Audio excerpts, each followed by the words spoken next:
Salut à tous, j'ai décidé de me refaire l'intégrale Indiana Jones et j'en suis à ce qu'on pourrait appeler le 4e Indiana Jones, bien que ce soit plus un film un petit peu à part, donc le retour de Indiana Jones il y a quelques années alors qu'il n'est plus tout jeune, notre ami Harrison Ford.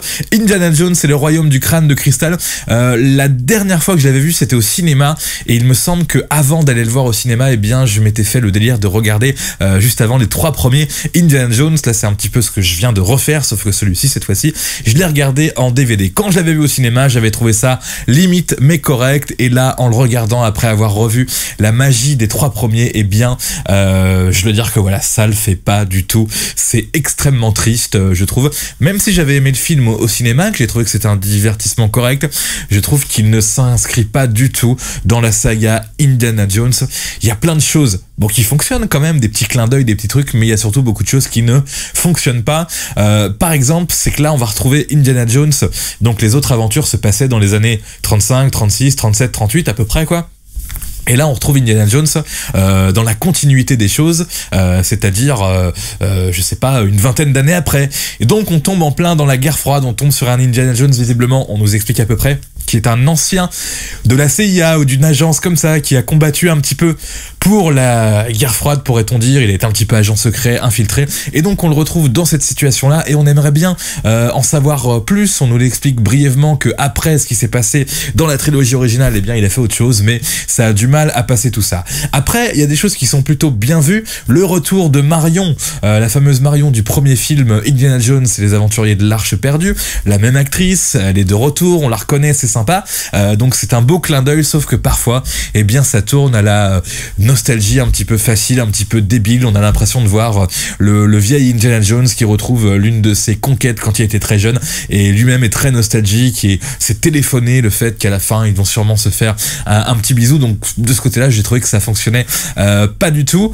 Même tout ce qui est scène d'action, c'est-à-dire que voilà, ça renifle la 3D à plein nez et malheureusement c'est dommage. Après c'est le cinéma d'aujourd'hui, le cinéma moderne, on n'a plus les moyens de faire des vrais plateaux comme avant et la 3D coûte moins cher, mais là ça fait très très mal et ça se voit d'ailleurs dans les aventuriers de l'Arche perdue. On termine sur cette fameuse salle où il y a plein de trésors confisqués par les États-Unis qui peuvent être dangereux. Et bien là, ce film-là, donc le 4e, commence dans cette fameuse salle où on a plein de colis de carton et elle est faite en 3D dans le plan large, donc vraiment on est à fond dans le changement d'époque entre le vrai décor et le décor synthétique et ça passe vraiment pas. Bien que j'avais aimé ce film en le voyant au cinéma, là je peux vraiment pas le défendre, je regretterais presque de l'avoir regardé.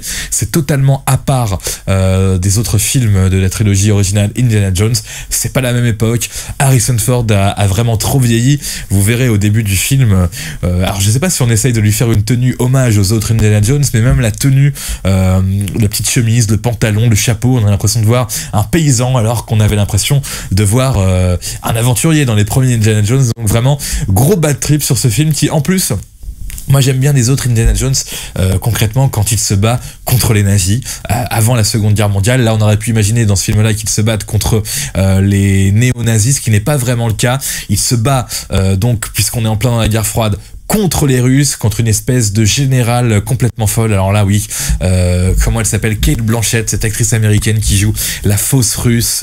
Waouh, alors ça, c'est surtout elle peut-être qui bousille le film, tellement c'est cliché, tellement c'est mal fait. Les autres, à la limite, sont bons par rapport à elle, qui fait vraiment n'importe quoi et qui fait vraiment pitié. C'est pour ça que, enfin, c'est ce genre de personnage un petit peu cliché qui gâche ce film. Il y avait des personnages clichés dans les autres Indiana Jones, mais là, pour le coup, ça passe pas. Un petit mot sur Shia LaBeouf, qui joue l'espèce de petit jeune, son petit fiston, allez je spoil, c'est pas grave, qui tombe sur Papa Indy, le cliché du petit jeune un petit peu maladroit qui va tout apprendre avec Indy, et ben même là franchement je pense que Shia LaBeouf n'a pas un dixième du charisme que pouvait avoir Harrison Ford dans les premiers Indiana Jones, donc je pense pas qu'il soit prêt à prendre la relève. Donc vous m'aurez compris, je vais pas trop continuer.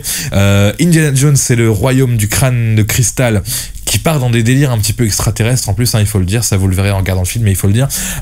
Au cinéma, quand j'avais vu, j'avais trouvé tout juste correct, et là, en le regardant en DVD, après avoir vu les 3 premiers, eh bien, j'ai trouvé ça triste et scandaleux, donc j'espère que le Indiana Jones 5 sortira Harrison Ford et peut-être qu'ils refont une sorte de reboot suite le truc un petit peu à la mode toujours, qui peut mettre à peu près les gens d'accord. Voilà, j'arrête là pour ma quadrilogie avec les 4 Indiana Jones qui sont là, mais effectivement celui-ci, eh bien, je le mets vraiment hors catégorie. C'est vraiment les 3 premiers qu'il faut regarder absolument, et surtout, mon préféré, La Dernière Croisade d'Indiana Jones. Voilà, salut tout le monde. Voilà, comme d'habitude, si vous n'êtes pas d'accord avec moi, si vous pensez que j'ai dit une connerie, une approximation, si vous voulez ajouter une précision, si vous aimez Indiana Jones et le royaume du crâne de cristal, eh bien, vous pouvez laisser un petit commentaire. C'est bien ça, un petit commentaire. Salut.